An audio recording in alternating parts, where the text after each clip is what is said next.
गांव के एक कोने में एक पुरानी झोपड़ी थी जो वर्षों से वीरान पड़ी थी। गांव के लोग कहते थे कि वह झोपड़ी जादुई है और वहां अजीब अजीब घटनाएं होती हैं। कोई वहां जाता तो वापस नहीं आता, कोई रात में वहां से गुजरता तो अजीब रोशनी और आवाजें सुनाई देती। एक दिन एक युवक रामू गांव आया।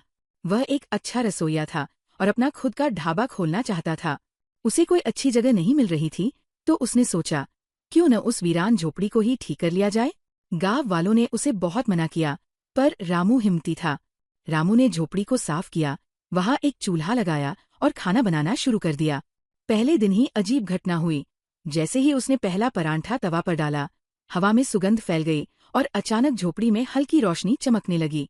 रामू को महसूस हुआ कि कोई अदृश्य शक्ति उसकी मदद कर रही है। धीरे धीरे गांव के लोग डरते डरते वहां आने लगे, लेकिन जब उन्होंने रामू के हाथों का बना खाना खाया तो वे मंत्रमुग्ध हो गए। खाना इतना स्वादिष्ट था कि लोग बार बार आने लगे। अब गांव वाले उस जगह को जादुई झोपड़ी ढाबा कहने लगे। एक रात रामू ने देखा कि उसकी झोपड़ी में हल्की सी परछाई घूम रही है। डरते हुए उसने पूछा, कौन हो तुम? आवाज आई, हम इस झोपड़ी की आत्माएं हैं जो तुम्हारी मेहनत देखकर खुश है।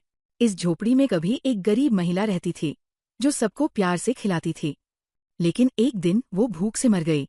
उसकी आत्मा अब तक यहाँ थी, लेकिन तुम्हारी मेहनत और प्यार ने उसे शांति दी है। अब ये जगह हमेशा खुशियों से भरी रहेगी।